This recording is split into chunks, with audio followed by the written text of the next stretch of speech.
أعوذ بالله من الشيطان الرجيم.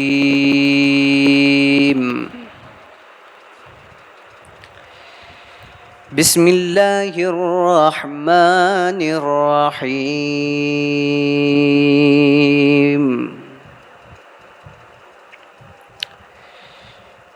إنا أنزلناه في ليلة القدر وما أدراك ما ليلة القدر. ليلة القدر خير من 1000 شهر.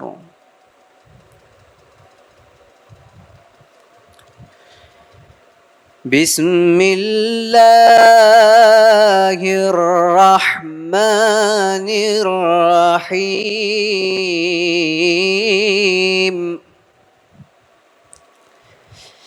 إنا أنزلناه في ليلة القدر وما أدراك ما ليلة القدر.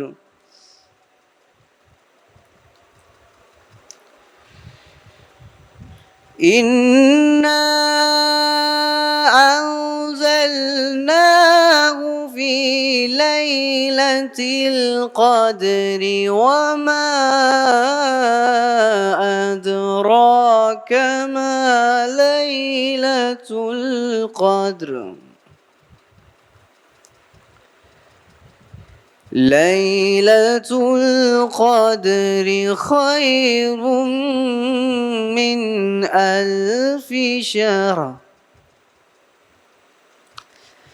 تنزل الملائكة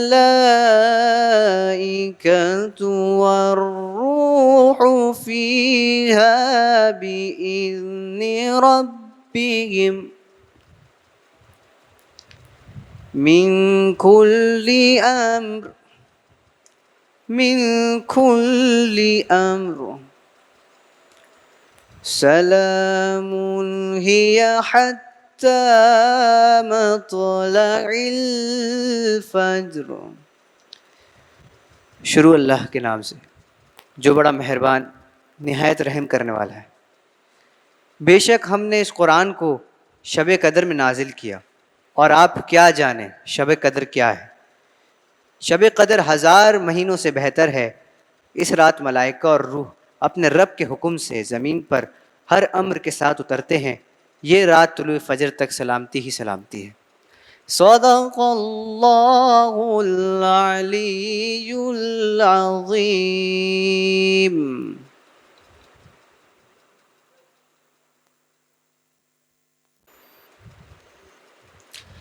اعوذ باللہ من الشیطان اللعین الرجیم، بسم اللہ الرحمن الرحیم۔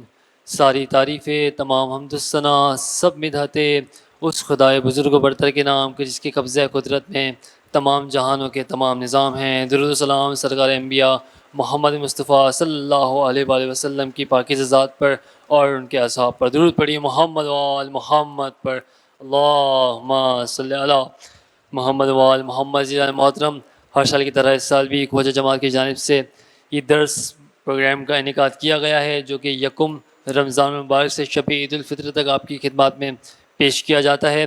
اس رمضان المبارک درس پروگرام 2022 کی 90ویں نشریات آپ دیکھ رہے ہیں۔ میں آپ کا بھائی، آپ کا میزبان، آپ کا خادم علی قاسم آپ کی خدمت میں ایک بار پھر سے حاضر ہوں۔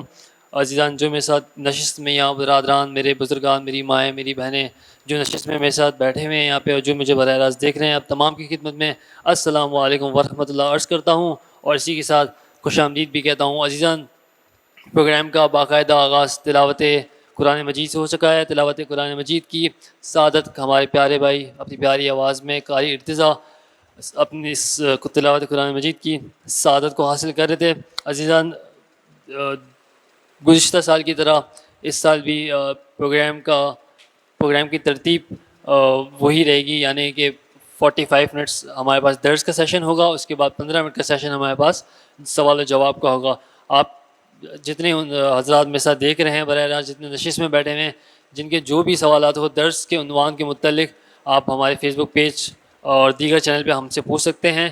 انشاءاللہ درس کے فوراً بعد آپ کو جوابات موصول ہو جائیں گے.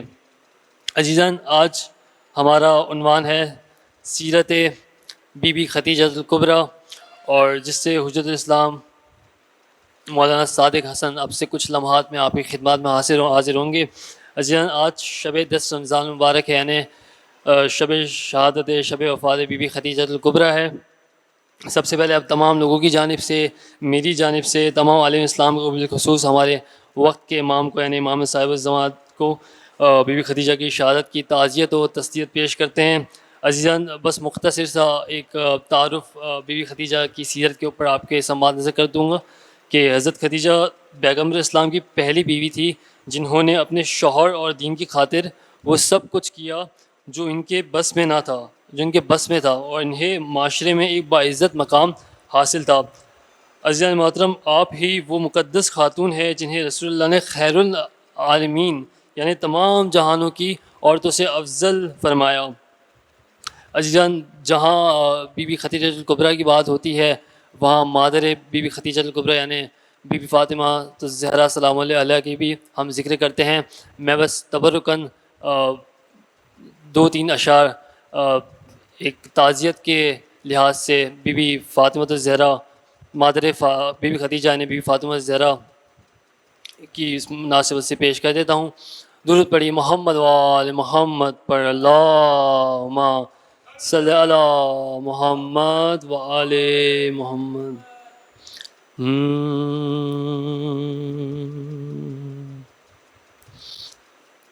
تیری امت نے میرے در کو جلایا، بابا ہے تیری امت نے میرے در کو جلایا، بابا ہے پھر وہ جلتا ہوا در، پھر وہ جلتا ہوا در مجھ پہ گرایا، بابا تیری امت نے میرے در کو جلایا، بابا. اور راکھ تھی شعلے تھے سحر میں ہوئے بچے یا دھواں، میرے آنگن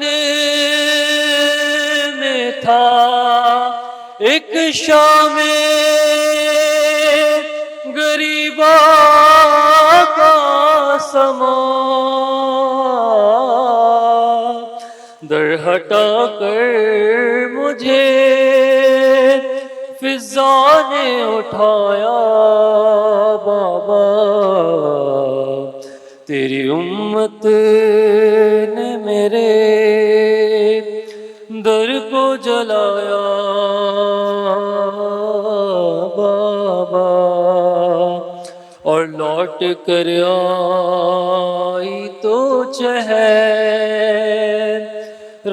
بھی میرا زخمی تھا، میری زینب کو میری پیشی کا پہلا نہا، میرے بالوں کی سفیدی نے سنایا، بابا تیری امت نے میرے در کو جلایا بابا.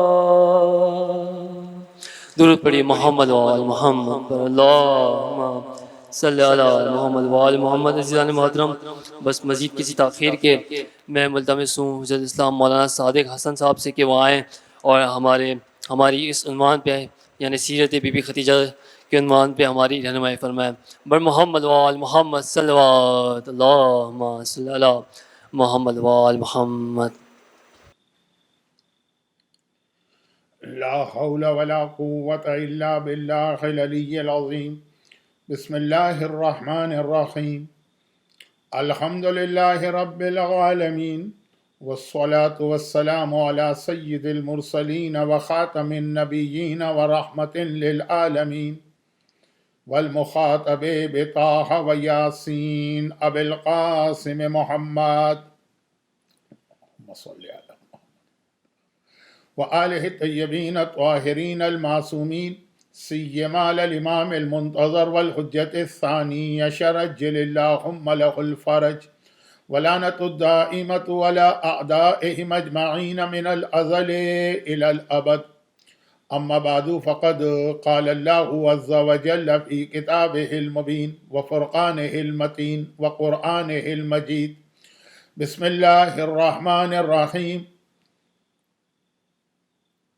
ومن آياته أن خلق لكم من أنفسكم أزواجا لتسكنوا إليها وجعل بينكم مودة ورحمة إن في ذلك لآيات لقوم يتفكرون. وقال سبحانه وتعالى وما أرسلناك إلا رحمة للعالمين.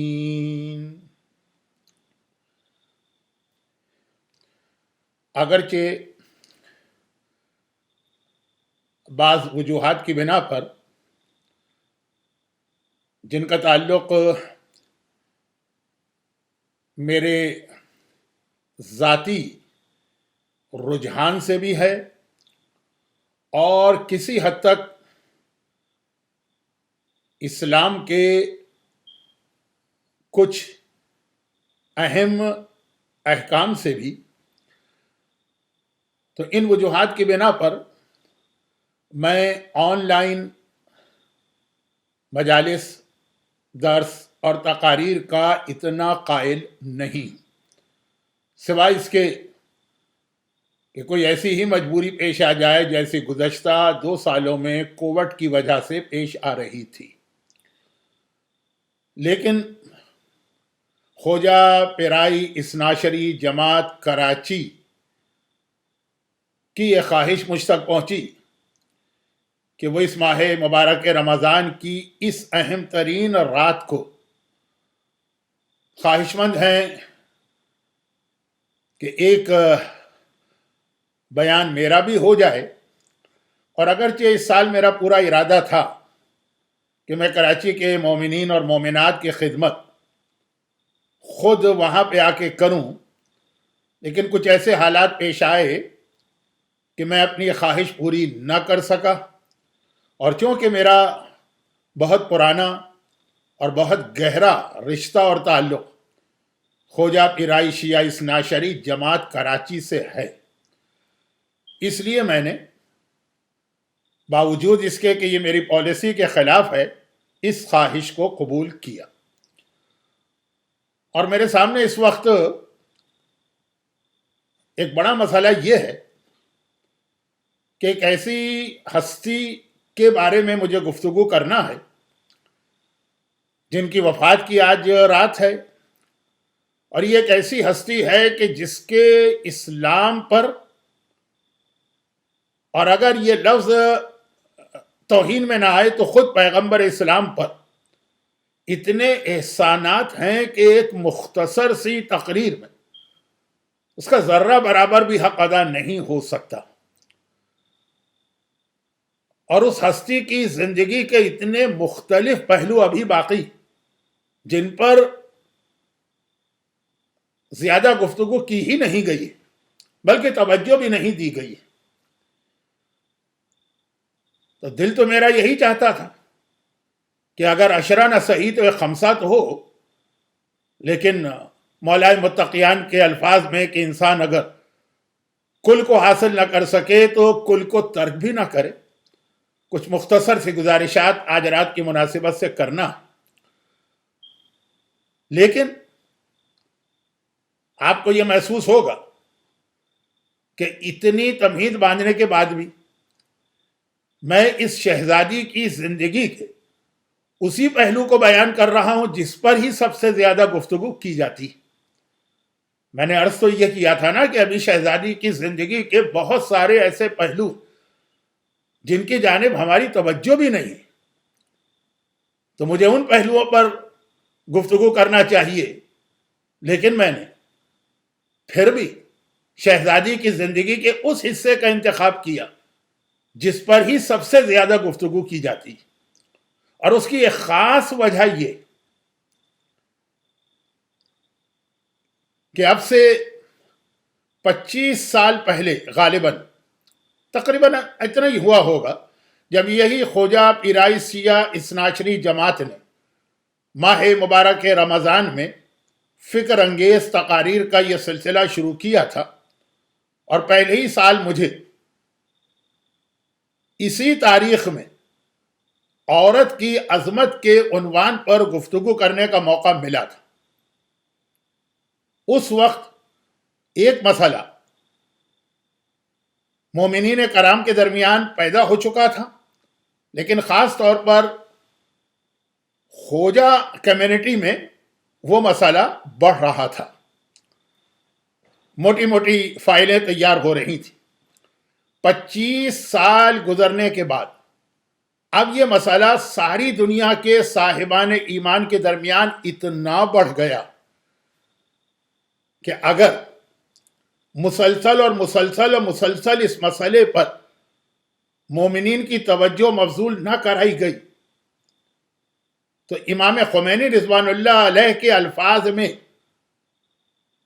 جو اسلام کی عمارت کا ایک بنیادی پتھر ہے، فاؤنڈیشن اسٹون، وہ ٹوٹ کے گر جائے گا. میں اس کی جانب آ رہا ہوں، اور وہ مسئلہ ہے ہماری قوم میں طلاق کا بڑھتا ہوا رجحان اور ریشو. آج سے 30 سال پہلے یہ سلسلہ شروع ہوا تھا، اور اس وقت میں نے ایک جملہ کہا تھا. اس وقت 25 سال پہلے میں نے کہا تھا، اس سے بھی 25 سال پہلے کے حالات کو دیکھ کر، اور عرض کیا تھا کہ ایک وہ زمانہ تھا کہ ہمارے یہاں کی خواتین آ کر روتے ہوئے ہاتھ جوڑ کر ہم لوگوں سے یہ درخواست کرتی تھی کہ مولانا ہمارے شوہر کو سمجھائیے. یعنی میں ان کے الفاظ کوٹ کر رہا ہوں، یہ اسلام کا کوئی حکم نہیں بتا رہا. وہ آ کے یہ کہا کرتی تھی کہ مولانا بتائیے، سمجھائیے. وہ بھلے ہمیں مارے پیٹے، برا بھلا کہے، پورا کھانے کو نہ دے، لیکن طلاق نہ دے. ذلت کا، رسوائی کا یہ داغ ہم برداشت نہیں کر سکتے. جس حالت میں رکھے گا ہم رہیں گے.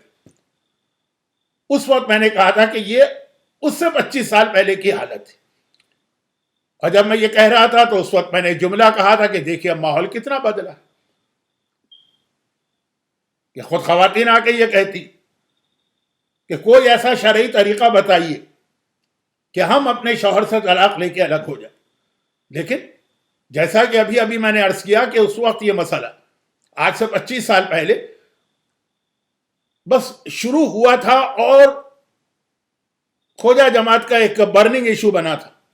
آج مزید 25 سال گزرنے کے بعد میں آئی وٹنس کے طور پر، سنی سنائی بات نہیں، آئی وٹنس کے طور پر یہ عرض کر رہا ہوں کہ دنیا کے سب سے زیادہ مشرقی علاقے یعنی آسٹریلیا اور نیوزی لینڈ سے لے کے بالکل مغرب میں پہنچ جائیے، چاہے وہ کینیڈا کا مغربی ساحل ہو اور چاہے وہ یو ایس کا مغربی ساحل، اس تیزی کے ساتھ، اس کثرت کے ساتھ ہمارے ہاں طلاقیں بڑھ رہی کہ بعض اوقات جب کوئی آتا ہے ہم لوگوں کے پاس کہ مولانا وہ ذرا ایک نکاح ہے، آپ نکاح پڑھ دیجئے.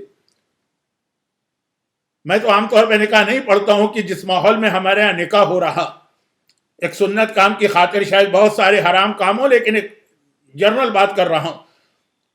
تو بعض اوقات تو یہ کہنے کو دل چاہتا کہ آپ بلا وجہ آپ ڈبل زحمت کیوں کریں گے؟ آپ ابھی سے دونوں ڈیٹس لے کے جائیے، نکاح کی تاریخ آپ بتا رہے ہیں، ساتھ میں یہ بھی بتا دیجئے کہ آپ کو طلاق کب چاہیے۔ 1 سال کے بعد، 10 مہینے کے بعد، 8 مہینے کے بعد، 6 مہینے کے بعد طلاقیں ہو رہی ہیں، اور بڑے عزت کے ساتھ یہ سمجھا جاتا ہے کہ عمل انجام دیا جا رہا۔ تقریباً ہر جگہ جہاں پہ طلاق کا فارم ہماری شیعہ کمیونٹی دیتی ہے تو اس کے اوپر ایک حدیث بھی لکھی ہوتی ہے کہ حلال چیزوں میں جو چیز اللہ کو سب سے زیادہ ناپسند ہے وہ طلاق، اور اس کے باوجود، اور یہ سلسلہ اتنا زیادہ بڑھنے کی ایک وجہ یہ بھی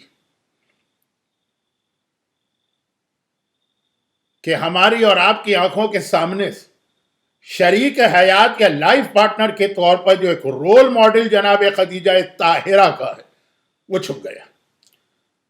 جناب خدیجہ طاہرہ نے جس طرح پیغمبر کا ساتھ دیا وہ تذکرہ ممبر پہ بہت ہوتا ہے، گرچہ اتنا ہونے کے باوجود شہزادی کا حق ادا نہیں ہوتا، اور ہم لوگ حق ادا کر بھی نہیں سکتے۔ لیکن آج کل کے اس ماحول میں یہ شہزادی کی زندگی کا یہ پہلو کہ شریک حیات کے طور پہ شہزادی نے کس طرح سے زندگی گزاری، چنانچہ میں نے اس موقع کو غنیمت سمجھا۔ لیکن اس سے پہلے کہ میں اس موضوع پر خدیجہ طاہرہ شریک حیات کے طور پر اس پہ بات شروع کروں، بس یہ گزارش کر دوں کہ پیغمبر کی پوری زندگی میں ایسا غم پیغمبر نے کسی کا نہ کیا جیسا غم جناب خدیجہ طاہرہ اور حضرت ابو طالب کا ہوا۔ کیونکہ آج رات کا تعلق حضرت ابو طالب کے حالات سے نہیں ہے، اس لیے میں ان کا ذکر نہیں کروں گا، لیکن ہر پڑھے لکھے مومن کو پتا کہ پورا 1 سال پیغمبر نے عام الحزن یا سنت الحزن کے طور پہ گزارا ہے۔ ایک جانب اسلام میں یہ بھی حکم ہے کہ مرنے والے کا غم عام مرنے والوں کی بات ہو رہی، زیادہ مت کرو۔ ایک مدت بتائی جاتی ہے کہ بس اس کے بعد موت تو برحق ہے، بس اتنا ہی غم کرو۔ لیکن شہزادی خدیجہ طاہرہ اور حضرت ابو طالب کا غم پیغمبر نے پورا 1 سال اس طریقے سے کیا کہ سیرت کی ہر کتاب میں یہ واقعہ آیا، عالم اسلام کا ہر انسان جانتا۔ کتنا دکھ پیغمبر کو ہوگا، 1 سال غم کرنا آسان بات نہیں ہوتی۔ اور خدیجہ طاہرہ کے حوالے سے پیغمبر کا پھر ایک اور جملہ، دیکھیں میں دل تو یہ چاہ رہا ہے کہ فضائل خدیجہ طاہرہ کی جانب چلا جاؤں، لیکن موضوع بھی ایک ایسا اہم موضوع، تو پیغمبر کا ایک جملہ، ایک طرف خود پیغمبر کو اتنی محبت ہے خدیجہ طاہرہ سے کہ پورا 1 سال غم کر رہے ہیں، اور دوسری جانب ہمارے پاس یہ ایک واقعہ بھی موجود ہے کہ جب کبھی پیغمبر کے گھر میں جانور ذبح کیا جاتا تھا، اب جو لوگ ذرا بھی عرب ماحول سے واقف ہیں ان کو پتا ہے کہ وہاں پہ گوسفند یا جانور کا ذبح کرنا ایک عام سی بات ہے۔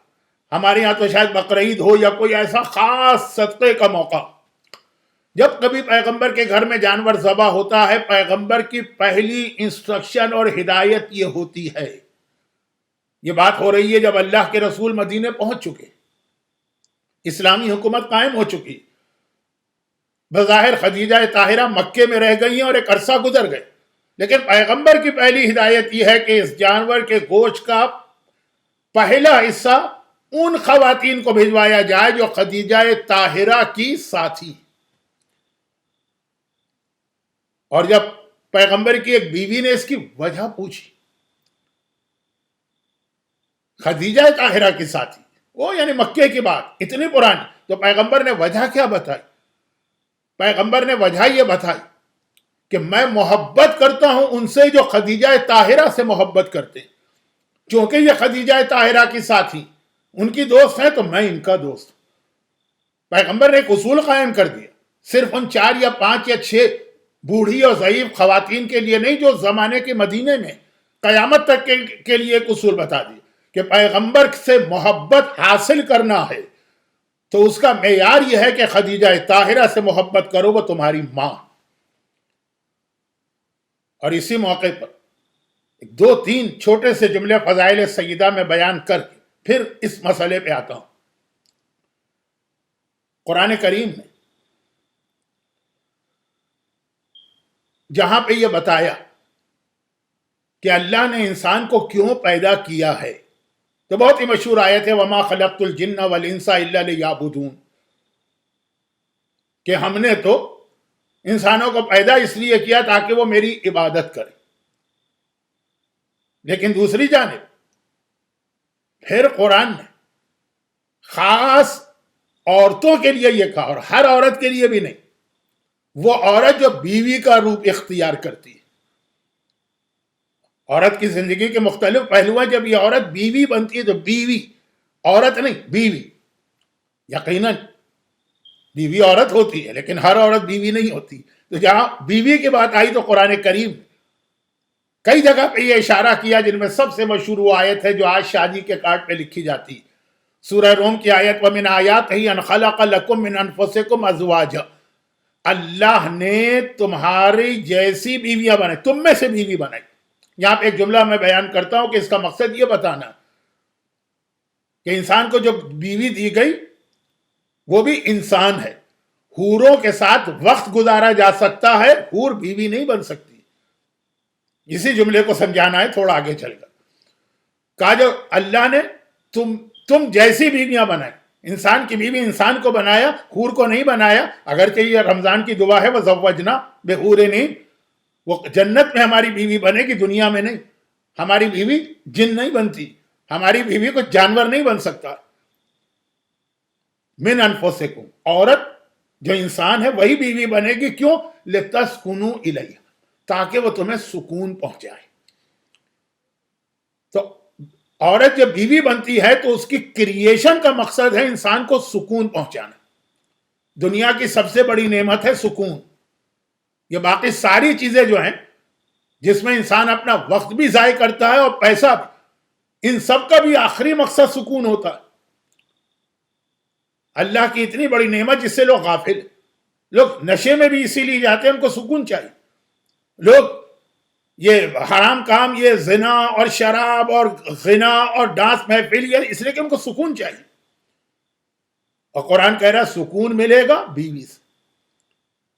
اور یہاں پر اس بات کو قرآن نے 2-3 جگہ ریپیٹ کیا، اور امام نے تو کئی انداز سے سمجھایا، جس میں مثلا ایک وہ بہت مشہور حدیث وَالَّذِي جَعَلَ لَكُمُ اللَّيْلَ لِتَسْكُنُوا فِيهِ، امام فرما رہے ہیں کہ دیکھو نکاح رات کو کیا کرو، ولیمہ دن کو۔ اور اس کی دلیل میں امام یہ کہہ رہے ہیں کیونکہ رات اللہ نے سکون کے لیے بنائی، اور قرآن کی آیت کوٹ کی۔ قرآن نے کئی جگہ کہا، جن میں سے ایک یہ سورہ یونس کی آیت، اللہ وہ ہے جس نے رات کو سکون کے لیے بنایا۔ امام نے کہا رات سکون کے لیے بنائی گئی اور بیوی بھی سکون کے لیے بنائی گئی۔ تو جیسے ہم کہتے ہیں نا کہ وضو پر وضو کرو تو نور علی نور، اسی طرح سے ایک سکون میں دوسرا سکون، رات بھی سکون ہے، بیوی بھی سکون ہے، تو بیوی کو رات کے وقت گھر لے کے آؤ تاکہ سکون پہ سکون ملے۔ تو یہ لفظ پیس آف مائنڈ، انسان کو سکون، یاد رکھیے بیماری برداشت ہو جاتی ہے اگر آدمی سکون کے ساتھ، یاد رکھیے فاقے برداشت ہو جاتے ہیں اگر آدمی سکون کے ساتھ، یاد رکھیے دشمنوں کی دشمنی برداشت ہو جاتی ہے اگر آدمی سکون کے ساتھ۔ یہ سکون اگر آپ کو مل جائے، جس کے لیے آپ کو پتا ہے کہ آج کل وہ کیا ٹرینکولائزر اور کیا کیا دوائیاں بنائی گئی ہیں، سکون ملے آدمی کو۔ پرابلم اس کے کچھ ہوتے ہیں لیکن اس کو سکون پہنچانے کے لیے ٹرینکولائزر، اور اسلام کہتا ہے کہ بیسٹ ٹرینکولائزر جس کا کوئی سائیڈ ایفیکٹ بھی نہیں ہے وہ بیوی۔ اور پھر اگر آپ تھوڑا تاریخ میں جائیے تو حضرت آدم کے کریشن میں، بات کو ذرا پھیلا گیا، اس کو جلدی سے سمیٹتا ہوں۔ حضرت آدم کے بارے میں بہت ساری روایتوں کا خلاصہ پیش کر رہا ہوں، وقت نہیں ہے کہ میں حوالہ دوں۔ حضرت آدم کے کریشن کے بارے میں بھی یہی کہ حضرت آدم کو اللہ نے جب بنایا اور وہ جنت میں رہ رہے تھے تو حضرت آدم گھبرا رہے تھے. آدم نبی ہیں لیکن ایک کیفیت انبیاء پہ بھی آتی ہے، گھبرا رہے ہیں. جنت میں رہ کر آدمی گھبرائے، جنت میں کیا چیز نہیں ہے، لیکن گھبرا رہے ہیں. حوریں بھی جنت ہی میں ہیں. وہ ساری نعمتیں جن کو بیان کرنے جاؤں ضرورت نہیں. ابھی آپ ماہ مبارک رمضان میں روزانہ نماز کے بعد جو دعائیں پڑھتے ہیں اس میں جنت کی کتنی نعمتوں کا تذکرہ، وہ سب ہے، اور آدم گھبرا رہے ہیں. تو اللہ نے آدم پہ نیند طاری کی، اور پھر جب آدم کی آنکھ کھلی تو دیکھا میرے قریب حوا بیٹھی. اور آدم کی زبان پہ پہلا جملہ یہ آیا کہ پروردگارہ یہ کون ہے کہ جس کو دیکھ کر میری گھبراہٹ دور ہو گئی. اور ایک انس، ایک مانوسیت جس سے لفظ انسان بنا. ہم انسان بنے ہیں آدم کی وجہ سے نہیں، آدم کی وجہ سے آدمی بنے ہیں. ہم انسان بنے حوا کی وجہ سے، ان سے ہی انسان نکلا. کہ آدم کا جو جملہ یہ تھا کہ اس کو دیکھ کر ایک انس دل میں پیدا ہو رہا ہے اور میری گھبراہٹ دور ہو رہی ہے. پتا چلا کہ جب تک کہ بیوی موجود نہ ہو، بیوی نہ ہو آدمی کے پاس، یہ نعمت نہ ہو، حوریں بھی سکون نہیں پہنچا سکتی. اب یہ بہت ساری روایتوں کو میں نے مختصر جمع کیا. یہ اصل مقصد قرآن کریم نے عورت کا بتایا. اور صحیح بیوی وہی کہ جو گھر میں سکون لے کر آئے. آپ کو معلوم ہے نا کہ آپ تو ایک ایسی دنیا میں رہ رہے ہیں ہم لوگ پاکستان میں جہاں پہ ہر چیز کے اندر 2 نمبر بھی ہوتا ہے. چاہے وہ دوائیاں ہوں، چاہے وہ کھانے پینے کی چیزیں ہوں، چاہے وہ ٹیکنالوجی کی چیزیں ہوں، چاہے وہ فون ہو، چاہے کوئی چیز بھی. جب پراپر کام نہیں کرتی آپ فوراً کہتے ہیں کہ لگتا ہے کہ یہ صحیح چیز نہیں، یہ 2 نمبر کا مال ہے. خاص طور پہ دوائیوں میں تو بہت مشہور. تو اگر کوئی بیوی آپ کو سکون نہیں پہنچا رہی، اچھا یہاں بدقسمتی یہ کی ہے کہ بات مجھے کسی اور سے کرنا ہے، سن کوئی اور رہا. بات مجھے عورتوں سے کرنا، سن رہے ہوں گے مرد. اب وہ بجائے اس کے کہ یہ دیکھیں کہ یہ عورتوں سے کہا جا رہا ہے، ہماری ذمہ داری الگ، وہ فوراً عورتوں کی بات پکڑ کے عورتوں کو ٹونٹنگ شروع کر دیں گے. لیکن میری بات بہرحال اس وقت خاص عورتوں سے ہو رہی کہ اگر وہ سکون نہیں لا رہی ہے تو اس کا مطلب یہ ہے کہ وہ صحیح وہ والی بیوی نہیں ہے جسے اللہ نے پیدا کیا. اس کے اندر کوئی گڑبڑ کر دی گئی. اچھا اب یہ بات بہت پھیل رہی ہے، لیکن جو اصل بات مجھے اس موضوع کو بڑھانے سے پہلے عرض کرنا تھا وہ یہ کہ یہ عورت کا مقصد ہے سکون. اب آپ اندازہ کریں ایک بات سے کہ ہر بیوی اپنے شوہر کے لیے سکون لانا چاہیے اور سکون لاتی بھی ہے، لیکن اس بیوی کا کیا کہنا، اس شہزادی کا کیا کہنا جو کائنات کے رسول کے لیے سکون لے کے آ رہی ہے. پیغمبر کی وہ بیوی جس کے ساتھ پیغمبر نے اپنی زندگی کے 25 سال گزارے. اور کوئی بیوی ہے؟ باقی تو جتنے پیغمبر کی شادیاں 10 سال کے اندر کوئی 10 سال، کوئی 8 سال، کوئی 6 سال پیغمبر کے ساتھ رہی. 25 سال گزارے. اور ایک جملہ عرض کر دوں کہ آپ ضعیف سے ضعیف روایت میں بھی یہ نہیں دیکھیں گے کہ کوئی ایک واقعہ لکھا ہو کہ کبھی جناب خدیجہ اور پیغمبر کے درمیان نعوذ باللہ کسی قسم کی تلخی ہوئی ہو، تلخ کلامی ہوئی ہو، ٹونٹنگ ہوئی ہو، کوئی اختلاف ہوا ہو. اچھا پیغمبر کی طرف سے تو ہو ہی نہیں سکتا. خدیجہ کی طرف سے امکان ہے نا کہ ایسے واقعات پیغمبر کے گھر میں بعد میں پیش آئے، جو میرا موضوع نہیں ہوتا. حتیٰ بہت یعنی عجیب جملہ کہہ رہا ہوں، مجھے نہیں کہنا چاہیے لیکن بات سمجھانے کے لیے، حتیٰ ایک جھوٹی حدیث ہمارے یہاں سے مطلب عام مسلمانوں کے پاس یہ تک بنا دی گئی کہ مولا کائنات و شہزادی فاطمہ میں ایک مرتبہ اختلاف ہو گیا تھا دوسری شادی کے مسئلے پر. روایت سر تپا جھوٹی روایت لیکن بنا دی گئی. خدیجہ طاہرہ کے بارے میں ایسی کوئی جھوٹی حدیث بنانے کی بھی کسی کو ہمت نہیں پڑی، اس لیے کہ اس انداز سے خدیجہ نے سکون پہنچایا پیغمبر. اب ذرا سوچنے کی بات، جو ساری کائنات کو سکون پہنچاتا، سورہ توبہ کی آیت نمبر 103، اِنَّ صَلَاتَكَ سَكَنٌ لَهُمْ. اے رسول یہ لوگ جو آتے ہیں نا تو تو ان کے لیے دعا کر، مسئلہ زکوٰۃ کا چل رہا ہے، تفصیل کا موقع نہیں، تو ان کے لیے دعا کر، تیری دعا ان کو سکون پہنچائے گی۔ خالی پیغمبر کی دعا لوگوں کو سکون پہنچا رہی، پیغمبر وہ سکون لانے والی شخصیت ہے۔ خدیجہ طاہرہ پیغمبر کی پہلی اور صحیح معنوں میں وہ حقیقی بیوی جو 25 سال پیغمبر کو سکون پہنچاتی ہے، جو ساری کائنات کو سکون پہنچائے، خدیجہ طاہرہ اس کو سکون پہنچاتی۔ اور یہی آیت سورہ روم کی ہے، اس میں قرآن نے بیوی کی کریشن کا مقصد سکون بتایا، اس کے بعد ایک جملہ اور کہا، یعنی یہ آیت ہے قرآن کی، اس کو جملہ کہنا تو غلط۔ وَجَعَلَ بَيْنَكُمْ مَوَدَّةً وَرَحْمَةً، اور بیوی کے ذریعے اللہ نے تمہارے درمیان رحمت پیدا کی، یعنی بیویاں رحمت لے کے آتی۔ رسول کون ہے؟ وَمَا أَرْسَلْنَاكَ إِلَّا رَحْمَةً لِلْعَالَمِينَ، وہ ساری کائنات کو رحمت دے رہے ہیں، اور خدیجہ طاہرہ وہ ہے جو پیغمبر کے گھر میں رحمت لے کے آ رہی ہے۔ کیا کہنا اس بیوی کی شان کا، جو ساری کائنات کو سکون دے، یہ شہزادی خدیجہ اس کو سکون دے رہی۔ کیا کہنا اس بیوی کی عظمت کا، جو ساری کائنات کے لیے رحمت بن کے رسول آئے، یہ بیوی اس کے گھر میں رحمت لے کے آ رہی۔ اور بہت ہی مختصر یہاں دو باتیں اور عرض کر دوں جناب خدیجہ ہی کے فضائل۔ پہلی بات یہ تھی کہ جناب خدیجہ طاہرہ کا انتقال اعلان نبوت کے 10ویں سال ہوا، جب پیغمبر کی عمر 50 سال تھی۔ خدیجہ طاہرہ کے حالات میں اب اور کچھ نہ ملا دنیا کو، جیسا کہ میں نے کہا نا کہ کوئی جھوٹی حدیث بنانے کی ہمت بھی نہیں پڑی کہ گھر میں تلخی ہوئی، گھر میں کوئی ناراضگی ہوئی۔ جن کے گھر میں کچھ نہ تھا وہ بھی آ کے پیغمبر سے شکایت کرتی ہیں کہ آپ کے گھر میں ہمیں فاقے ملے، اور جو اپنے گھر سے اتنا کچھ لے کے پیغمبر کے گھر میں آئی اور پیغمبر نے سب خرچ کر دیا، پیغمبر نے خرچ کر دیا، اس نے پلٹ کے ایک مرتبہ بھی یہ نہ کہا کہ میں لاکھوں کیا کروڑوں میں کھیلنے والی یہاں مجھے فاقے ملے۔ ایک مرتبہ بھی زبان پہ اشارتاً حرف شکایت نہیں آیا۔ جن کی زبان پہ حرف شکایت آیا وہ 21ویں پارے کی آخری آیت آپ پڑھ لیجئے، نہ میرے پاس وقت ہے اس وقت، نہ ہی میں ضرورت محسوس کر رہا ہوں۔ جب کچھ اور نہ ملا تو جناب خدیجہ طاہرہ کی عظمت کو ذرا کم کرنے کے لیے کچھ ایسی تاریخی باتیں بتا دی گئیں جو آج کل تو ہر ایک کو پتا ہے کہ کتنی غلط، کہ خدیجہ طاہرہ بیوہ تھی، یا خدیجہ طاہرہ کی عمر پیغمبر سے بہت زیادہ تھی۔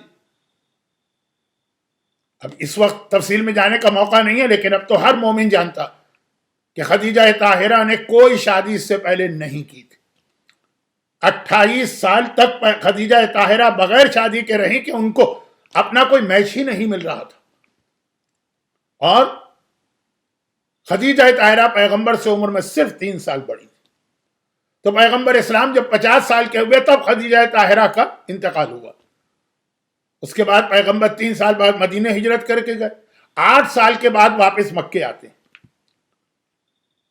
8 اور 3 11 سال ہو گئے۔ اب بعض علماء نے کہا کہ اس کے بھی 2 سال بعد آخری حج کیا تو 13 سال، 11 یا 13 سال بعد جب اللہ کے رسول مکے آئے۔ 11-13 سال سے مطلب خدیجہ طاہرہ کی وفات کے 11 یا 13 سال بعد، اور اس دوران پیغمبر 8-9 شادیاں بھی ہو چکی۔ پیغمبر جب مکے میں داخل ہوئے تو پیغمبر نے اپنا خیمہ وہاں پہ لگایا جہاں پہ آج مکے کی مسجد شجرہ ہے۔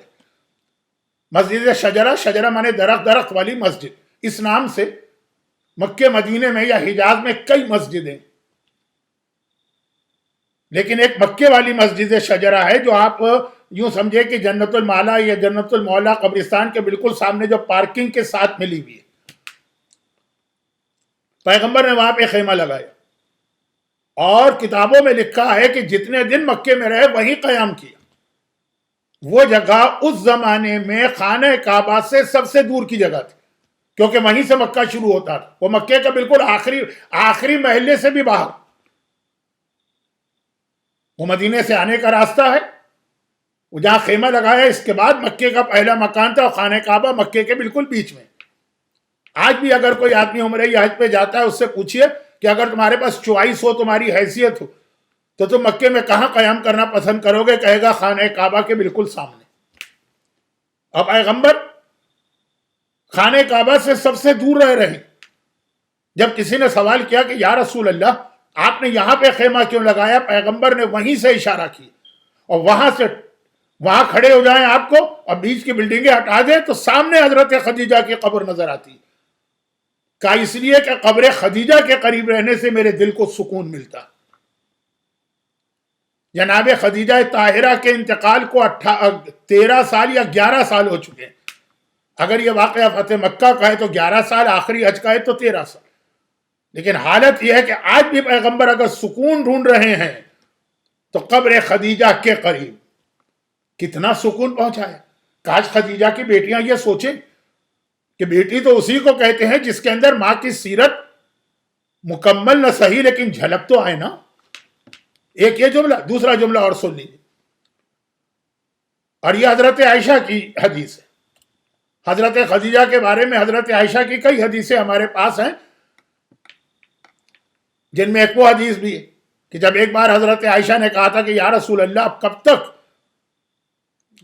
ان بوڑھی عورت کا تذکرہ کریں گے جبکہ اللہ نے آپ کو ان سے بہتر بیویاں دی، تو پیغمبر کو اتنا غصہ نہیں جلال آیا کہ بعض کتابوں میں ہے کہ پیغمبر کے سامنے کے بال کھڑے ہو گئے، حرکت کرنے لگے، ہلنے لگے غصے کے مارے، اور کہا کہ خدا کی قسم اس سے بہتر بیوی مجھے کوئی نہیں ملی۔ اور پھر پیغمبر نے وہ 3 خاص بات بتائیں۔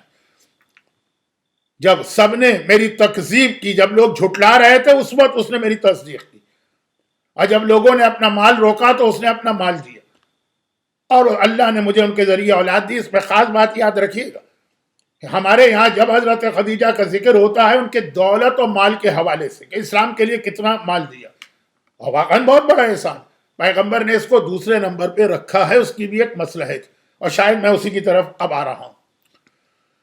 تو اور بھی کئی ایسے واقعات ہیں، کوئی بوڑھی عورت آتی ہے، پیغمبر جب وہ عورت آتی ہے تو اس کا حد سے زیادہ استقبال کرتے ہیں۔ پوچھا حضرت عائشہ نے یا رسول اللہ آخر کیا وجہ ہے؟ کہا یہ خدیجہ طاہرہ کے پاس آیا کرتی، خدیجہ طاہرہ سے اس کی دوستی آج پیغمبر کو اتنے سالوں کے بعد اس عورت کی عزت احترام استقبال پر آمادہ کرتی۔ اور بھی بہت ساری حدیثیں، تو ان میں ایک حدیث یہ بہت اہم حدیث ہے، خاص پوائنٹ آف ویو سے۔ وہ حدیث یہ ہے کہ حضرت عائشہ کہتی ہے کہ جب کبھی رسول اللہ گھر سے باہر نکلتے ہیں، جب کبھی گھر سے باہر نکلتے ہیں تو حضرت خدیجہ کا ذکر کرتے ہوئے نکلتے ہیں۔ شہزادی کونین فاطمہ زہرا سلام اللہ علیہا کے لیے ہمارے پاس ایک اور روایت پڑھی جاتی ہے جس کے بعد علماء ایک سوال کرتے ہیں، بہت ویلڈ سوال، کہ جب شہزادی اپنے باپ کے پاس آتی ہیں پیغمبر ان کے استقبال کے لیے کھڑے ہو جاتے ہیں، اور سوال یہ ہوتا ہے کہ کیا آج تک کبھی دیکھا کہ باپ بیٹی کا اس طرح استقبال یا احترام کرتا ہو؟ اور اگر واقعا یہ اسلامی حکم ہے تو کیا پیغمبر کی چھوٹی سے چھوٹی سنت پر عمل کرنے والے بھی اس کو سنت سمجھ کے اس پہ عمل کرتے ہیں؟ نہیں، یہ سنت نہیں، کیونکہ یہ استقبال باپ بیٹی کا نہیں کر رہا، یہ عظمت ہے فاطمہ۔ اسی طریقے سے کبھی آپ نے دیکھا اس طرح کا واقعہ کہ شوہر گھر سے نکلے، جب کبھی گھر سے نکلے بیوی کا تذکرہ کرتے ہوئے نکلے؟ یہ خدیجہ طاہرہ، میں بار بار لفظ خدیجہ طاہرہ استعمال کر رہا ہوں کیوں؟ تاریخ کا یہ متفقہ فیصلہ ہے کہ اسلام سے بہت پہلے سے، پیغمبر کی شادی سے بھی پہلے سے، خدیجہ طاہرہ کے 2 لقب مکے میں مشہور تھے، ایک سیدہ قریش اور ایک طاہرہ۔ دیکھیں طاہرہ بہت بڑا لقب ہے، یہ پاک، یہ خالی یہ جسمانی نجاست کی بات نہیں ہے، اس کے اندر حسب، نسب، اخلاق، کردار، کتنی ہی طہارتیں آ جاتی۔ عرب کے اس کرپشن بھرے ماحول میں جہاں عورتوں کے لیے حرام کرنا کوئی مشکل کام نہیں تھا، میں آج رات کی عظمت و تقدس کی وجہ سے کچھ الفاظ اپنی زبان پہ نہیں لانا چاہتا۔ خدیجہ طاہرہ کا وہ کرسٹل کلیئر کردار تھا کہ طاہرہ اس وقت کہلاتی تھی عرب کے ان لوگوں میں جن کے پاس طہارت اس وقت تک کوئی خاص کرائٹیریا نہیں تھا، لیکن کلمہ پڑھوا لیے، طٰہٰ رسول کے لیے طاہرہ خدیجہ ہی میچ بنتی ہے۔ اور یہ تو آپ کے علم میں ہے ہی، پیغمبر بچپنے ہی میں ماں اور باپ دونوں سے محروم ہو گئے. باپ کا انتقال تو پیغمبر کی ولادت سے پہلے ہوا، ماں بھی 5 سال کے تھے. بعین ہی یہی کہانی خدیجہ طاہرہ کی. خدیجہ طاہرہ کے والد خویلد بھی ان کے بچپنے میں انتقال کر گئے تھے، اور ان کی ماں جن کا نام فاطمہ. مولا کا نام علی ہے، حسن حسین، یہ نام عرب میں اس سے پہلے نہیں رکھے، لیکن فاطمہ جو نام ہے عرب میں بہت پہلے سے. خدیجہ طاہرہ بھی پیغمبر کی طرح سے یتیم پلی ہے، نہ باپ ہے نہ ماں ہے، چچا نے پالا ہے، چچی نے پالا. تو خدا نے حالات کے اعتبار سے میچنگ سے بنائی، تو طاہا محمد کے لیے طاہرہ خدیجہ کا انتخاب کیا. یہ خدیجہ طاہرہ جب پیغمبر گھر سے نکلتے ان کا تذکرہ کرتے ہیں، اور یہ بات ہو رہی ہے خدیجہ کے انتقال کے بعد سے لے کے پیغمبر کے اپنے انتقال تک. اس کی وجہ کیا ہے؟ یعنی ایکچوئل وجہ تو خود رسول بتا سکتے ہیں. جو تھوڑی بہت بات میری سمجھ میں آ رہی ہے وہ سمجھانا، اور وہ یہ کہ جیسا میں نے حضرت آدم کے واقعے کے حوالے سے عرض کیا کہ اللہ نے انسان کو ایسا بنایا، یہ آدمی مرد کو ایسا بنایا کہ عورت کے بغیر اس کا گزارا ہو ہی نہیں سکتا. جنت پہ رہ کر بھی وہ گھبرائے گا. اور پچھلے 2 سال کووڈ کے بعد دنیا ایک نتیجے پہ پہنچی، ایکسیپشنز ہیں لیکن اوورآل کووڈ کے نتیجے میں لوگ یہ سمجھ رہے تھے کہ جتنی خرابیاں ہیں ایک تو اچھائی سامنے آ رہی ہے. وہ کیا؟ وہ یہ ہے کہ لوگ گھروں میں بیٹھ گئے، ہر چیز آن لائن ہو گئی تھی. خالی شاپنگ نہیں، اسکول کالج تعلیمی ادارے آن لائن پہ چلے گئے تھے. بڑی بڑی ملٹی نیشنل کمپنیاں، کارپوریٹ کلچر، یہ سب آن لائن چلا گیا تھا. اور بڑی خوشی تھی کہ اس سے بہت زیادہ اوور ہیڈ ایکسپنسز بچ رہے تھے. وہ جو کمپنیاں بڑی بڑی عالی شان 70 سٹوریز بلڈنگیں کرائے پہ لیتی تھی، اور ان کا آفس کلچر اور آفس میں خرچہ اور آفس کا بناوٹ سجاوٹ، یہ وہ لوگ گھر میں بیٹھے، ٹرانسپورٹ کا خرچہ بچا، پیٹرول کا خرچہ بچا، سڑکوں سے ٹریفک کم ہوا، وہ ساری چیز، اسکول کالج کے کتنے خرچے بچے. لیکن 2 سال کے بعد دنیا اس نتیجے پہ پہنچی ہے کہ ٹوٹل فیلئر. ایکسیپشنز ہوں گے لیکن ایکسیپشنز جو ہے نا وہ قانون نہیں بنتے.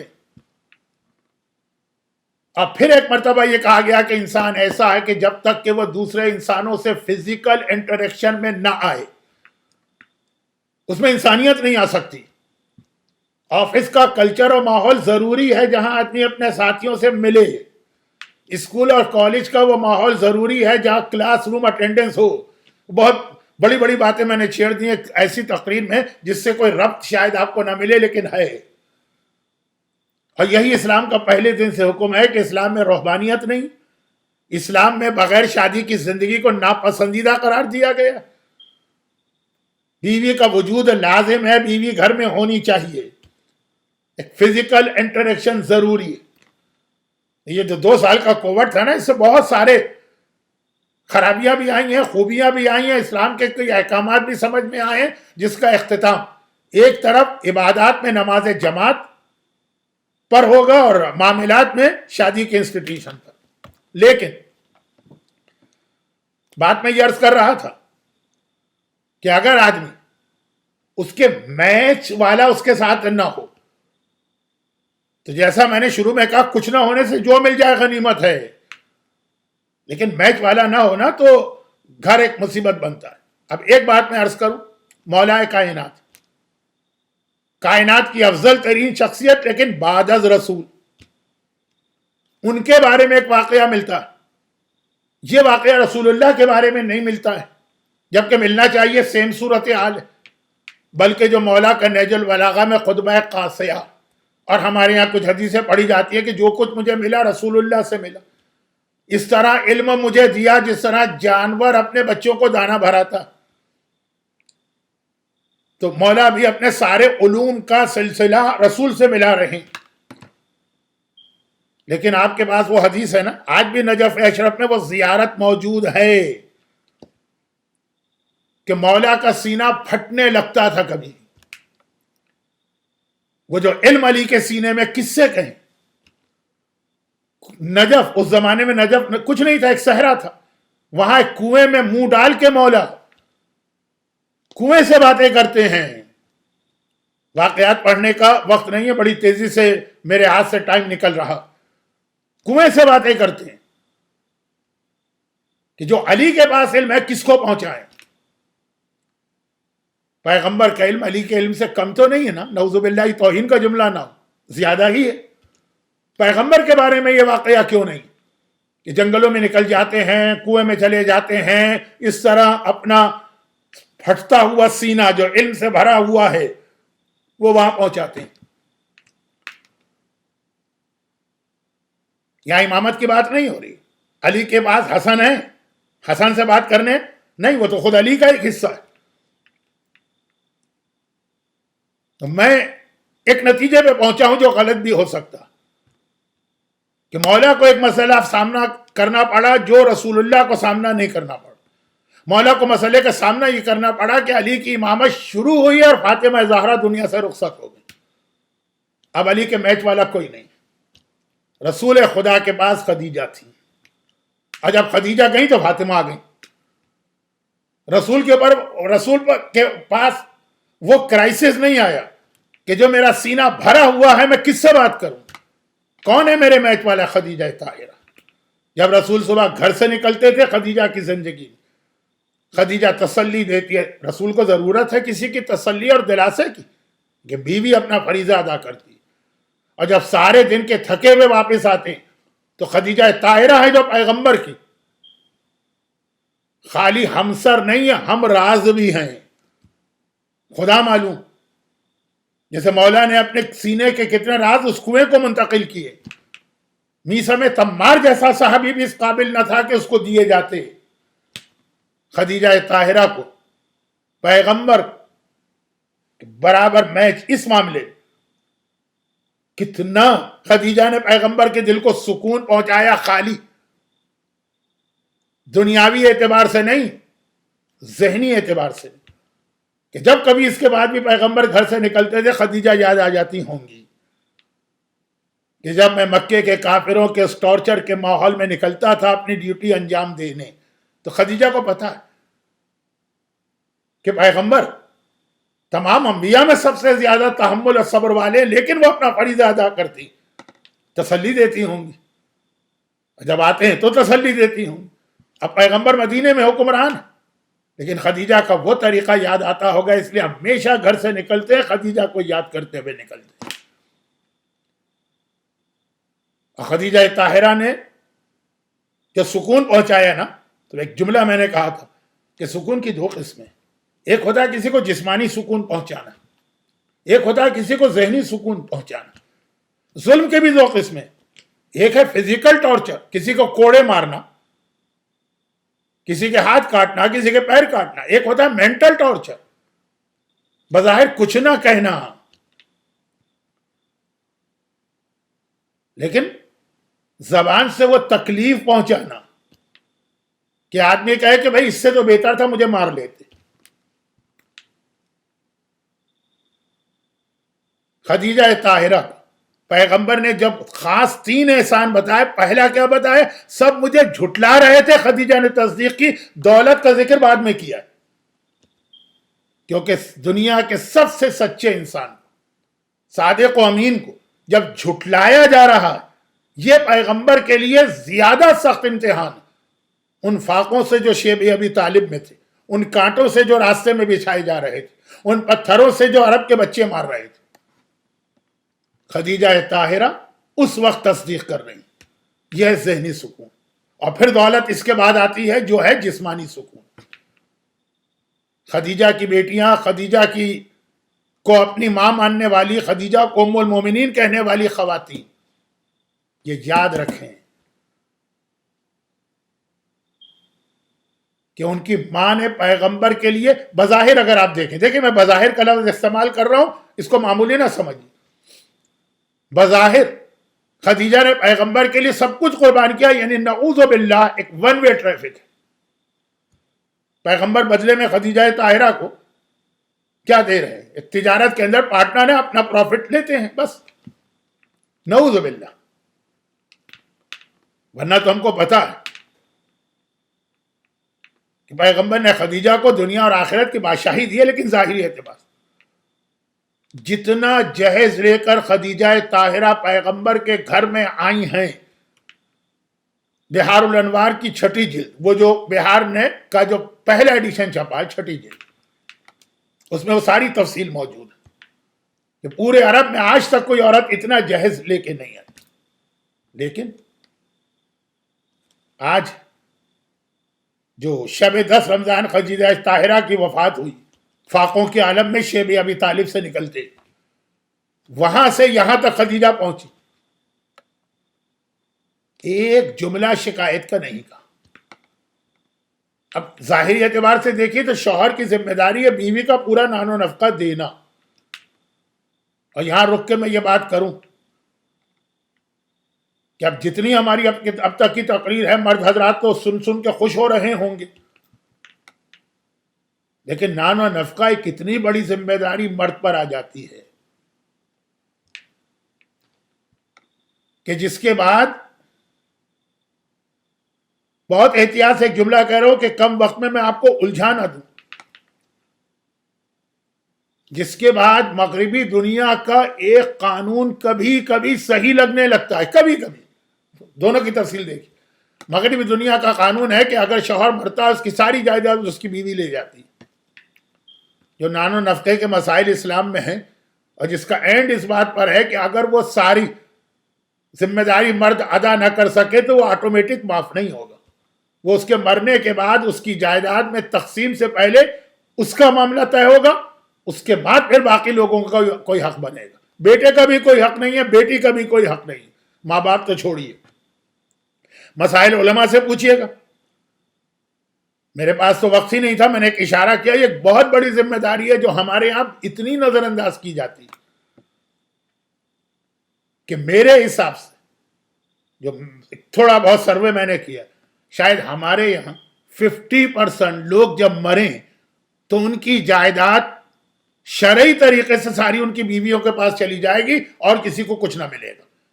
ہر کیس دوسرے سے مختلف ہوتا ہے، فیصلہ کرنے سے پہلے علماء سے پوچھئے، لیکن مسائل معلوم کیجئے، ایک ذمہ داری ہے یہ.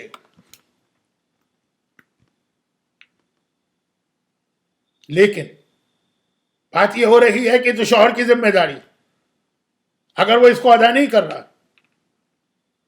تو ایک تو ہوتا ہے بالکل پیور کمرشل رشتہ، بیوی کہے تم نے ذمہ داری ادا نہیں کی، میں تمہاری ذمہ داری ادا نہیں کروں گی، اور یہ اسلام نے کہیں کہیں حق بھی دیا. لیکن ایک ہے ان اللہ یامر بالعدل والاحسان وایتاء ذی القربى وینہی عن الفحشاء والمنکر والبغی یعظکم لعلکم تذکرون، سورہ نحل کی آیت. اللہ تمہیں حکم دیتا ہے عدل کا، ہر ایک کو اس کا حق، والاحسان، اور پھر خالی اس سے معاشرہ نہیں چلتا ہے، ٹٹ فار ٹیٹ نہیں ہے جو ہر ایک کا حق ہے، لیکن کبھی اس سے بڑھ کر بھی قربانی دینا سیکھو.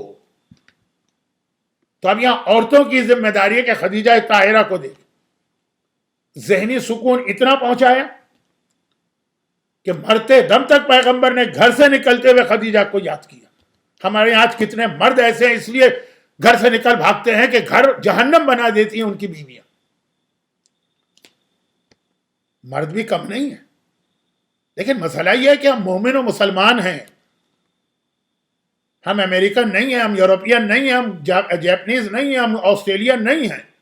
کیا مطلب اس جملے کا؟ جن کے پاس مرنے کے بعد کا کوئی کنسپٹ ہی نہیں ہے، مر گئے اور ختم ہو گئے، وہ تو کہیں گے جو لینا اسی دنیا میں لو. ہمارے پاس ایک تصور ہے قیامت کا، ہمارے پاس ایک تصور ہے موت کے بعد کا.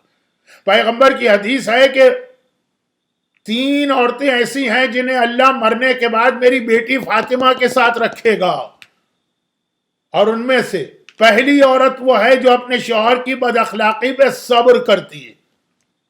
واجب نہیں قرار دیا،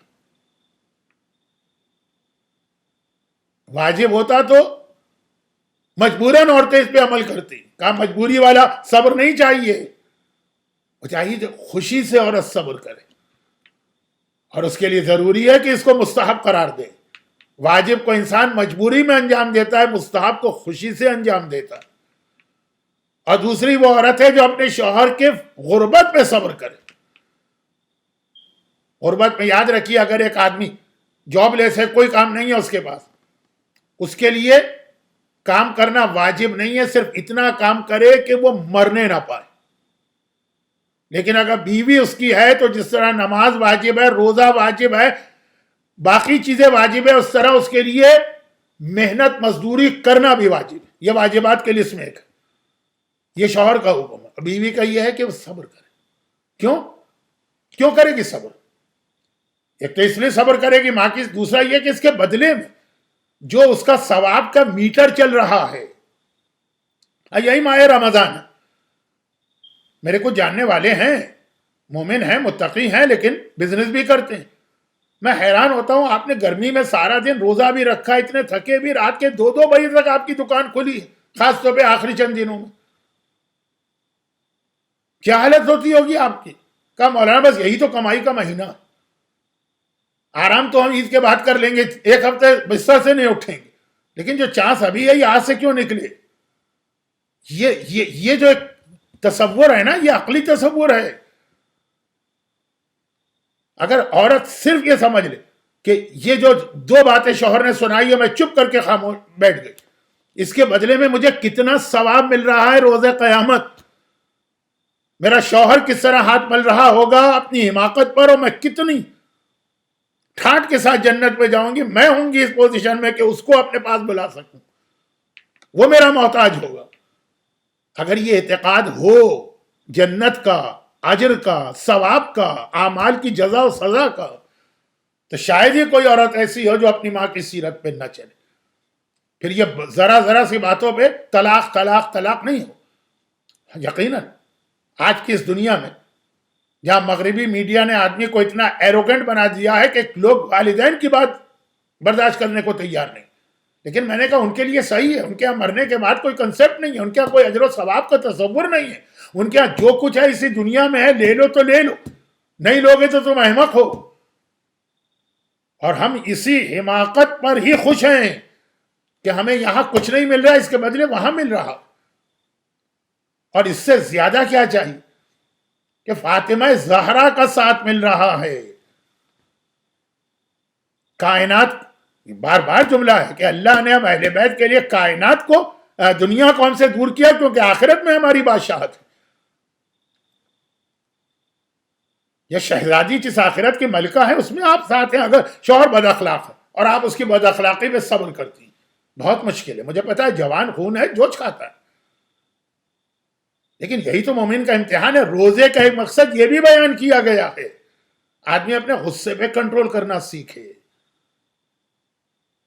یہ جو اتنی دعائیں پڑھائی جاتی ہیں ماہ مبارک رمضان میں, دعائیں مکارم الاخلاق میں, زبان کے کتنے احکامات آئے ہیں کہ زبان کو کون سی چیزوں سے دور کرنا ہے. اور پھر روزہ خود فاقے کا نام. میں مردوں میں تقریر کروں گا تو آپ دیکھیے گا, وہ تو مجھ سے یہی کہتے ہیں کہ آپ تو عورتوں کے مولانا بن گئے. اب تو خیر میں قبر میں ہی جانے والا ہوں, پچھلے سال بھی یہی سوچا تھا کہ آخری تقریر ہے, اس سال بھی یہی سوچ رہا ہوں. لیکن اس وقت دکھ ہوتا ہے جب میں اپنی قوم کی بیٹیوں کو دیکھتا ہوں کہ ان کو اتنی بڑی سعادت مل رہی, فاطمہ زہرا کا ساتھ مل رہا, صرف اس لیے کہ اگر وہ خدیجہ طاہرہ کی سیرت پہ عمل کرے. اور کھٹ سے کہہ دے گی نا کہ کہہ دینا آسان ہے, آ کے دیکھیے خدیجہ طاہرہ کس طرح سے سب کچھ دے کر بھی ایک جملہ شکایت کا رسول سے نہیں کہا. میں بار بار کہتا ہوں 21ویں پارے کی آخری آیت کی کوئی تفسیر آپ دیکھ ڈالیے تو آپ کو اندازہ ہوگا کہ کیوں پیغمبر کو خدیجہ کی وفات کے 13 سال بعد بھی خانہ کعبہ سے زیادہ قبر خدیجہ پہ سکون مل رہا. کاش ہماری ہر بیٹی اپنی ماں کو اپنا رول ماڈل بنا کر قوم کے اس مسئلے کو حل کرے کہ بڑھتی ہوئی طلاقیں اور ٹوٹتے ہوئے گھر. امام خمینی رضوان اللہ علیہ کا جملہ تھا کہ اسلام کی یہ فیملی لائف اسلام کا فاؤنڈیشن اسٹون ہے. نماز اور روزہ اگر لوگ کم کر دے گناہگار ہیں, معاشرہ قائم رہے گا, لیکن جہاں خاندان ٹوٹیں گے وہاں معاشرہ قائم نہیں رہے گا. خدیجہ طاہرہ اس ذات کا نام ہے جو اسلام کے لیے سب کچھ دیتی ہے، اسلام سے لیتی کچھ نہیں. یہ الگ بات ہے کہ یہ کیسے ممکن ہے کہ اللہ یہ دیکھے کہ کوئی مجھے سب کچھ دے رہا اور میں اس کو کچھ نہ دوں. وہ الگ بات ہے، لیکن خدیجہ طاہرہ نے کوئی ایسی توقع نہیں کی. اور اندازہ کریں، سونے سے پیلی پڑی تھی خدیجہ طاہرہ جس دن ان کی شادی ہوئی ہے. میں پہلے ایک زمانے میں ان تقریروں میں 3 دن خدیجہ طاہرہ کی شادی پڑھا کرتا تھا. ان کا زیور، ان کا بناؤ سنگار، ان کے کپڑے کس شان سے آنا، اور پھر آخر میں اس بات پہ ہوتا تھا کہ جب خدیجہ کا انتقال ہوا. یہی تو روایت میں ہے نا کہ قریش مکہ نے جب یہ ایگریمنٹ کیا کہ بنی ہاشم کو پورے مکے سے اس طرح کاٹ دیا جائے کہ حتیٰ کھانے پینے کی چیز بھی ان کے ہاتھ میں نہ بیچی جائے، اور حضرت ابو طالب اپنے گھرانے کو لے کے ان پہاڑی گھاٹیوں میں چلے گئے جو شیب ابی طالب کے نام سے آج بھی مکے میں موجود. میں یہ عرض کر دوں کہ خدیجہ طاہرہ کے لیے پابندی عربوں نے نہیں لگائی تھی. خدیجہ طاہرہ خاندان بنی ہاشم کی نہیں تھی، اگرچہ 4 پشتوں کے بعد ان کا سلسلہ رسول سے مل جاتا، لیکن وہ قصی پہ جا کے بلکہ اس سے بھی اوپر. تو یہ پابندی ان کے لیے نہیں تھی، وہ خود محبت رسول. اب ہماری عورت خدیجہ جیسی نہیں ہے تو ہمارا مرد بھی تو رسول جیسا نہیں ہے. عورتیں کہہ دیں گی بھائی ہم کہاں خدیجہ جیسے، لیکن کچھ تو قربانی دینا سیکھو. وہ خود محبت رسول میں گئیں، اور اس دوران بھی کبھی کبھار مسلمان نہیں، بنی ہاشم کو کچھ نہ کچھ کھانے پینے کی چیزیں مل جاتی تھیں، وہ بھی خدیجہ طاہرہ کے بھانجے کی وجہ سے. لیکن 3 سال کے مصائب، فاقوں پہ فاقے. ایک وہ وقت آ گیا کہ جو مائیں، دیکھیں صحرا میں جو پودے ہوتے ہیں اس میں پتے وغیرہ تو ہوتے بھی نہیں، وہ جھاڑیوں کی چھال اتار اتار کے بچوں کو کھلاتی. پھر وہ وقت بھی آ گیا کہ خالی برتنوں میں کنکر ڈال کے ہلا ہلا کے بچوں کو سلایا جاتا. فاطمہ زہرا ماں کے ساتھ ہیں، اور بھی بچے ہیں. 3 سال گزر گئے. خدیجہ طاہرہ کی عمر تقریباً 55 سال ہو رہی. جسمانی کمزوری اپنی جگہ، اس نے ساری زندگی عیش و آرام سے گزارے ہیں، اس پر جب یہ وقت آتا ہے ایک حرف شکایت زبان پہ نہیں. یہاں تک کہ آخر میں وہ حالت ہو گئی 3 سال کے آخر میں کہ صحرا کی زمین کھود کھود کی جو جھاڑیاں ہیں نا، جو ان کی جڑیں زمین کے اندر وہ نکال کے کھائی جا رہی، اور ان میں ایک ایسی بھی جڑ تھی جو زہریلی تھی، اور وہی خدیجہ طاہرہ کے حصے میں آئی. پروردگار کو معلوم ہے کہ یہ خدیجہ طاہرہ ام الائمہ طاہرین ہے. اس کی اولاد میں جتنے امام ہیں تقریباً سب کو زہر کے ذریعے شہید کیا جانا ہے. اولاد کو وہی ملتا ہے جو ماں کی میراث ہوتی ہے، جو میں نے پوری تقریر میں خواتین سے گزارش کی. خدیجہ طاہرہ خاندان اہل بیت کی پہلی شخصیت ہے جو زہر کے ذریعے اس دنیا سے گئی. باقی جتنے امام ہیں وہ سب ان کے بعد ہیں. دیمک نے معاہدہ تو کھا لیا، بنی ہاشم واپس اپنے گھروں میں آ تو گئے، لیکن خدیجہ طاہرہ اتنی بیمار پڑ چکی. اگرچہ ماہ مبارک رمضان ہے لیکن اب تک روزے واجب نہیں ہوئے تھے. اسلام میں نماز جنازہ کا حکم نہیں آیا تھا. اس انداز سے تجہیز و تکفین کے مسائل نہیں تھے. لیکن ماہ مبارک رمضان عام مسلمانوں پہ روزے نہ ہو، خاندان اہل بیت کا طریقہ تو ہمیشہ سے رہا. عبادتیں واجب ہونے سے پہلے سے عبادتیں کرتے تھے، اور اسی حالت میں آج کی یہ دردناک اور المناک رات آ گئی. فاطمہ زہرا کی زندگی کی سب سے سخت رات. بیٹی سے پوچھئے کہ ماں کا دنیا سے جانا بیٹی کے لیے کتنی بڑی مصیبت ہے. اور 10 رمضان کی صبح آئی، خدیجہ طاہرہ پیغمبر کی جانثار بیوی، ساری زندگی جانثاری کرنے کے بعد اس دنیا سے رخصت ہوں۔ پیغمبر نے مولا کو بلایا، رسول اور علی جنازہ لے کے چلے۔ آج بھی مکے میں وہ راستہ موجود ہے جس سے یہ جنازہ چلا، اور جنت المعلیٰ میں پہنچا۔ پیغمبر نے وہاں پہ دفن کیا، جس کی جانب میں نے تقریر کے شروع میں اشارہ کیا، اور واپس گھر آئے۔ جس وقت پیغمبر گھر میں داخل ہوئے، گھر بھی کس کا تھا؟ رسول کا نہیں تھا، یہ خدیجہ کا اپنا گھر تھا جو پیغمبر کو دے دیا تھا۔ فاطمہ زہرا بے چینی اور بے قراری سے گھر کے صحن میں ٹہل رہی، تڑپ کے باپ کی کرتے کے دامن کو پکڑا اور کہا، بابا میری ماں کو کہاں چھوڑ کے آ گئے؟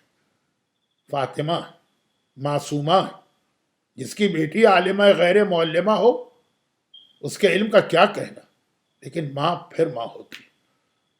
پیغمبر نے تسلی دی، دلاسا دیا، یہ بتایا کہ اس وقت تیری ماں کس حالت و کیفیت میں۔ فاطمہ کے دل کو سکون ملا۔ بالکل ایسا ہی واقعہ چند سالوں کے بعد خود فاطمہ کے گھر میں پیش آیا، جب مولائے متقیان فاطمہ زہرا کو دفن کرنے کے بعد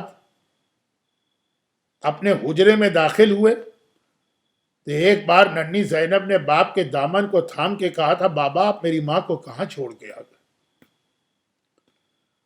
پیغمبر نے تو خدیجہ کے حوالے سے فاطمہ کو اس لیے تسلی دے دی کہ ایک زہریلی جڑ تو خدیجہ طاہرہ نے کھا لی تھی، لیکن پسلیاں نہیں ٹوٹی تھی، پہلو پہ کوڑا نہیں تھا، زخموں سے چور چور نہیں تھی۔ مولا نے زینب کے سر پہ ہاتھ رکھا اور کہا کہ بیٹی تجھے پتا ہے اس وقت تیری ماں کہاں ہے؟ کہا بابا مجھے پتا ہے، لیکن بس ایک میری تمنا ہے کہ میں اپنی ماں کی قبر کی زیارت کرنا چاہتی ہوں۔ بھیا حسن و حسین تو ماں کی قبر دیکھ کے آ گئے۔ مولا نے کہا بیٹی اچھا، میں تجھے تیری ماں کی قبر پہ لے جاؤں گا۔ بیٹی نے تڑپ کے کہا تو بابا تیار ہو جاؤں؟ کہا نہیں، ابھی فجر کی اذانیں بلند ہو رہی ہیں، لوگ گھروں سے نکل آئے ہیں، علی کی غیرت برداشت نہیں کرتی کہ اس حالت میں اپنی بیٹی کو لے کے نامحرموں کے بیچ سے بغیر ضرورت کے نکلے۔ رات ہو جانے دے پھر ہم چلیں گے۔ کس طرح سے یہ دن زینب نے تڑپ تڑپ کے ماں کی قبر کی یاد میں گزارا۔ رات ہو گئی، بابا آپ تیار ہو جاؤ؟ کہا نہیں، ابھی عشاء کی نماز باقی۔ بابا آپ تیار ہو جاؤ؟ کہا ابھی بھی لوگ گھروں سے باہر۔ آدھی رات کو زینب کو لے کے چلے، حسن و حسین ساتھ ہیں۔ قبر زہرا نظر آئی، قبر زہرا پہ ایک چراغ جل رہا تھا۔ یہ چراغ کہاں سے آ گیا؟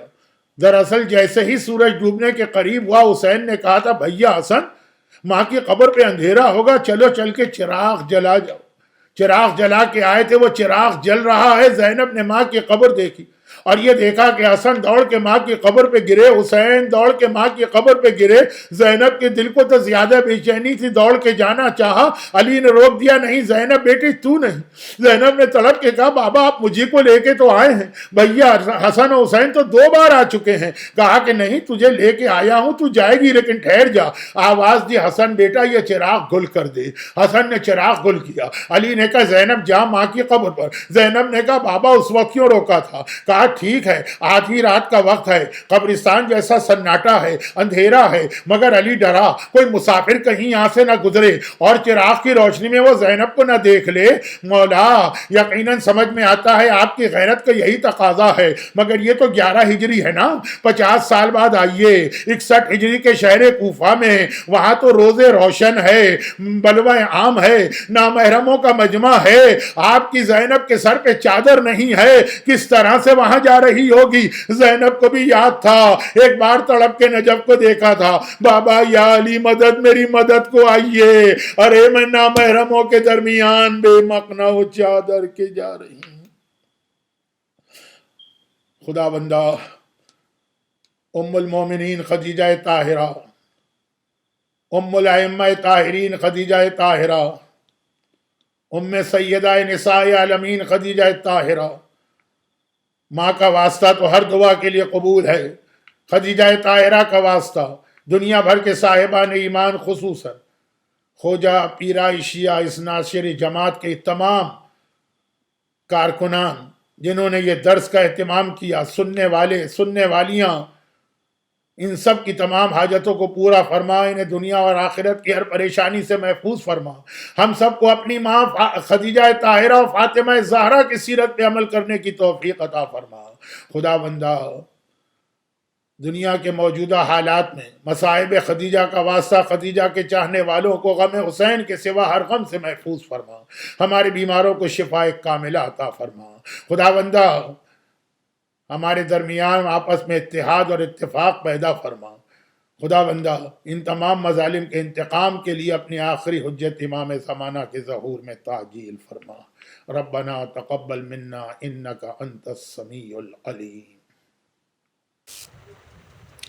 جزاک اللہ۔ ہم تہ دل سے ممنون و متشکر ہیں حجت اسلام مولانا صادق حسن صاحب کے کہ انہوں نے اپنے قیمتی وقت میں سے ہماری اس عنوان پر رہنمائی فرمائے۔ پروردگار عالم آپ کی توفیقات میں مزید اضافہ فرمائے۔ عزیزان، جہاں بی بی خدیجہ کی بات ہوتی ہے اور بالخصوص ان کی سیرت کی، اور آج تو شب شہادت بھی ہے، تو میں ایک شعر آپ کی سماعت نظر کرتا چلوں کہ کون بھولے بھلا پیغام خدیجہ تیرا، کون بھولے بھلا پیغام خدیجہ تیرا، دل کی دنیا پہ رقم نام خدیجہ تیرا، تیری دولت نے دیا دین محمد کو فروغ، تیری دولت نے دیا دین محمد کو فروغ، اب بھی مقروض ہے اسلام خدیجہ تیرا، اب بھی مقروض ہے اسلام خدیجہ تیرا۔ عزیزان محترم، اسی کے ساتھ آپ مجھے اجازت دیجیے، انشاءاللہ کل ٹھیک 9 بجے آپ کی خدمت میں حاضر ہوں گے۔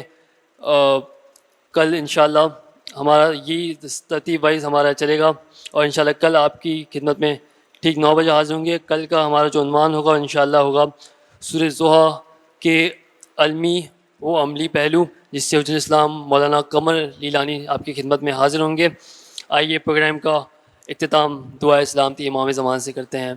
بسم اللہ الرحمن الرحیم، اللہم کل ولیک الحجت ابن الحسن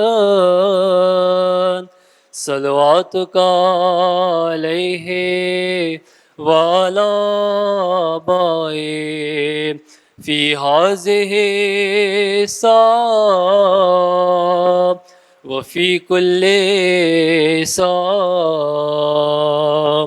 ولیہ وحافظہ